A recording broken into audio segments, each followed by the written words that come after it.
What else is there? Hi, I'm Laura, and animation taught me some lessons. Hey, wait.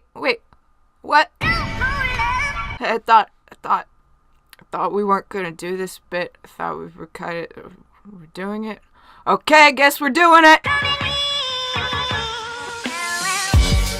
The Swan Princess is a 1994 animated film loosely based on the narrative of the ballet Swan Lake, directed by former Disney animator Richard Rich of The Black Cauldron and the Animated Book of Mormon fame, featuring the vocal stylings of the voice of the second-tier 90s Liz Calloway, French Frog John Cleese, and Proto-Scully Scully. You think your spit's gonna stop me?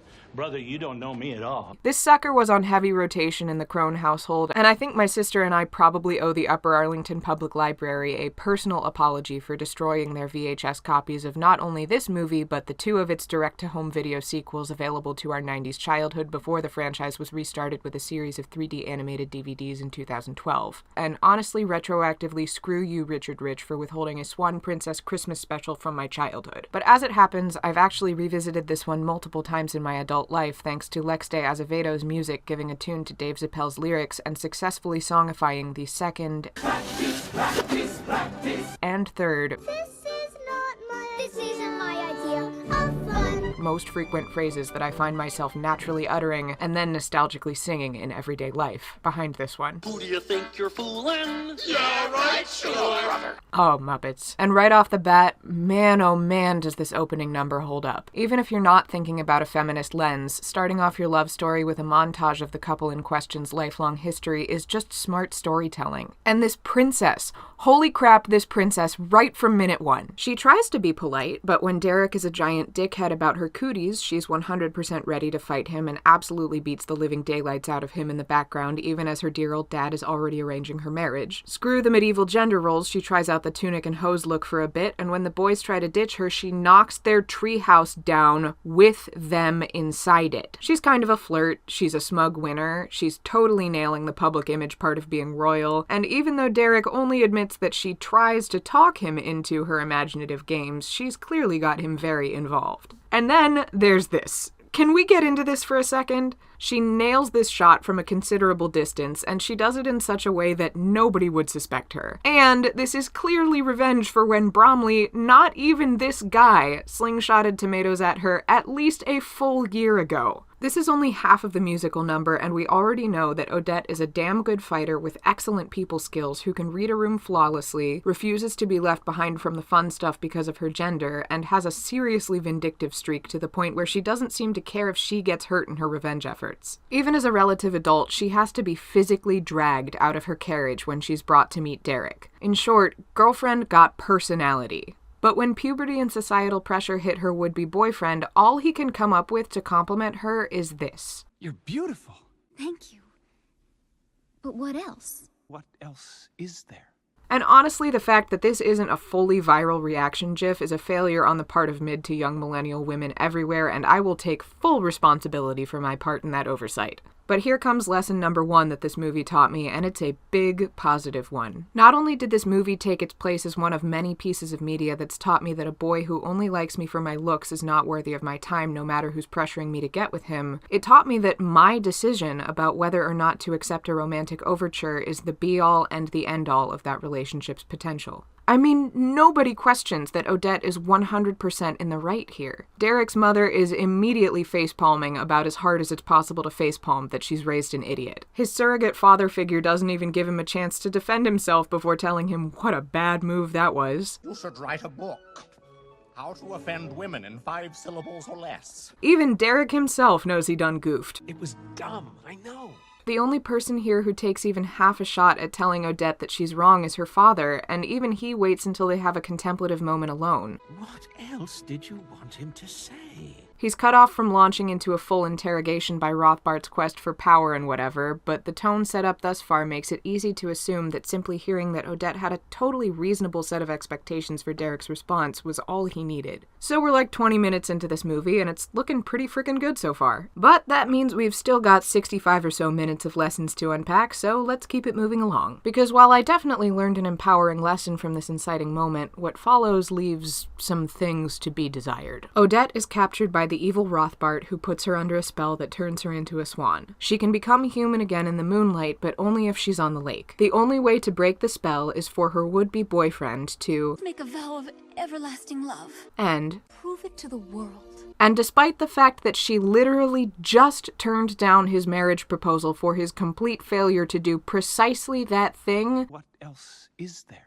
she pretty quickly comes around to spending her time staring into the middle distance and stating with absolute surety that someday her prince will come. And somehow I know he's on his way to me. Not once does she express even the slightest of doubts that the boy who grew up getting his ass handed to him by her in every possible way and still couldn't find any feature of hers worthy of mention beyond her physical beauty. Thank you.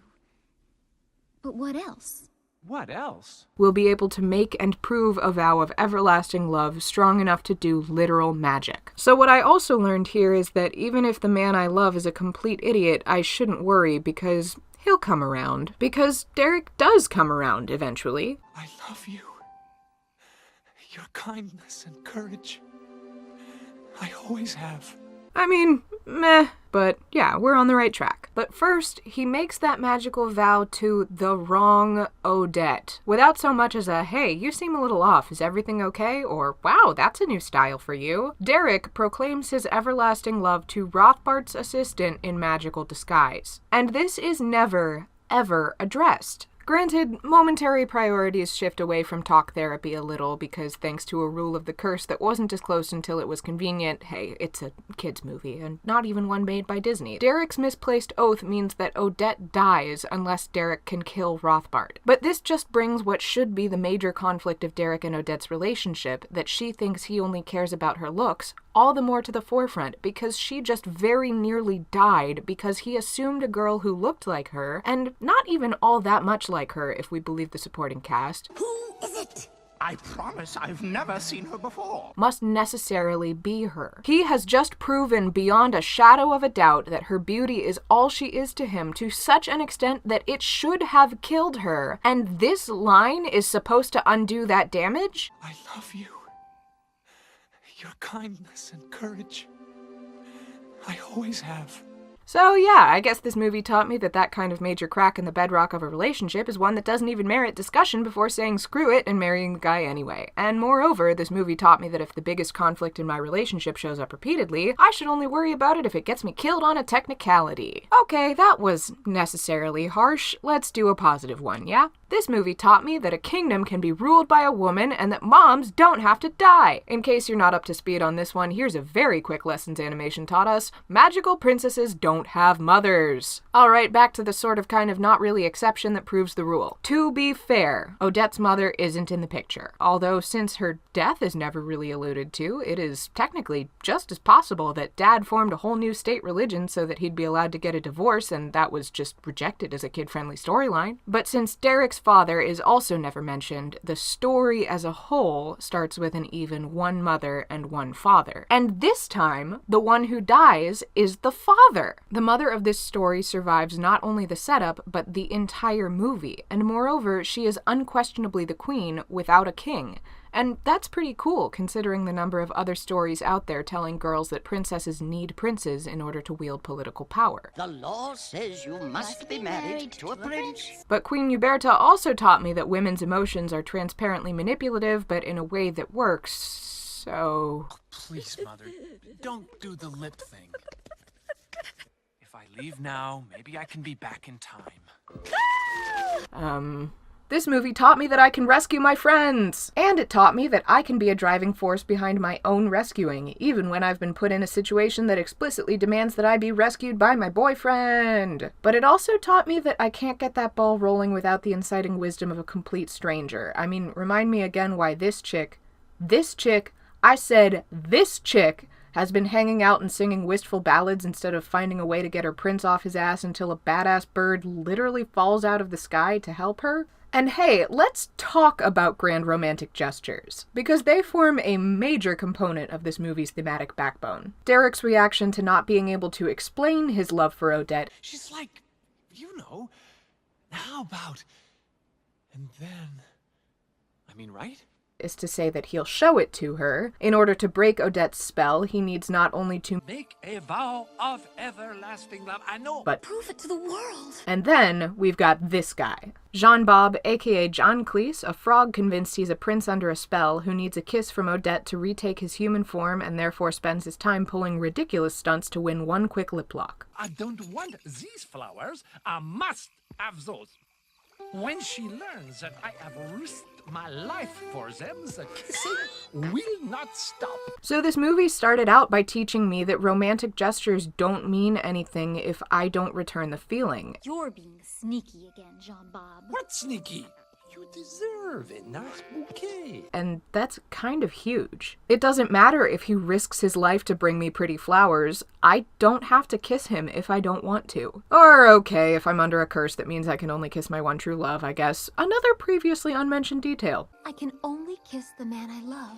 Because Odette does end up kissing Jean-Bob as thanks for a grand gesture. But, and this is a big but, not until that gesture actually helps to literally save her life. So this movie taught me that I should reward grand romantic gestures with my body, but it also taught me that a grand romantic gesture is only worthy of that reward if it is meaningful to me, so that is definitely not nothing. Okay, other things the Swan Princess taught me. Rapid fire. It's not weird to date somebody if there's a significant enough age difference for this to have happened at some point, which is a no-brainer to an adult, but to a kid only slightly removed from one or the other of these ages is wild AF. My stuff belongs to my dad, even if he's dead and I am his only heir. Your father's kingdom.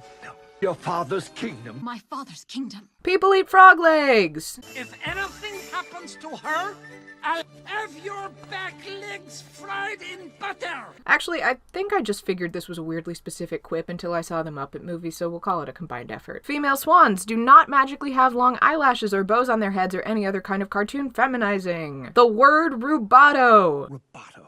And here's a big one. Courtship is antagonistic. This would later be reinforced by countless stories aimed at adults, not to mention actual adults actually telling me or my friends that boys are mean to girls because they like them. But it's not insignificant that the opening sequence of this movie honestly might be the first place I encountered this idea. There has recently, rightly, been a lot of deconstruction of the pervasive narrative of antagonistic courtship's effects on men who like women, and how those men's actions then affect the women they pursue. But it seems to me that there's been a lack of discussion of how that narrative affects women directly. I mean, even if in 2018 you still somehow buy into the myth that Star Wars and Indiana Jones are boy stuff and ooh cooties, here's the same story playing out in a movie that is explicitly made for young girls. It's everywhere, and there is no way it could not have had some direct effect on us. I hate you! I hate you more! So while I certainly cannot speak for all women, I can speak to the effect that narrative format has had on me. It has obviously made me more forgiving of men who misbehave. It has also taught me that if I want to kiss someone, the right thing to do is to slingshot a tomato at them, and conversely, that if I want to slingshot a tomato at someone, it probably means I want to kiss them. The unquestionably scary part of this is that it took me a long time to learn to trust my own judgment where potential romantic partners were concerned. I mean, if this is what love looks like for Odette, then how can I be confident that that guy I can't stand isn't secretly my own personal for longer than forever? But the squishier part that I'm almost afraid to talk about for fear of getting taken out of context is that I learned to play hard to get. I learned that I'm supposed to be mean when I'm interested. Now, I know the difference between my flirty mean and my leave me alone mean, but I sure didn't learn it from Odette or Princess Leia. Let me be abundantly clear, this does not in any way excuse the predatory actions of people who either can't tell or refuse to notice the difference. And it is not at all to say that people who engage in this kind of antagonistic, hard-to-get flirting are at all responsible for their own sexual harassment or assault. If you are ever even 0.5% shy of completely confident in the intentions of someone you are sexually interested in, the only ethical thing to do is to get clarification before moving forward. And I am very in favor of cultural conversations that shift our societal norm in that direction. But these kinds of conversations, to me, have a tendency to sound like men who like women are the only ones who learned how to make romantic overtures from these kinds of stories. When in fact, this trope is so pervasive that I don't know how any human of any gender or sexuality could possibly have been brought up in this culture without having been directly, massively affected by it. And I think its direct effect on women who like men, and for that matter, literally anyone other than straight cis men, has been under-discussed. I know how it's affected me, and if you are underrepresented in this discussion, I want to know how it's affected you. Animation taught us lessons, too.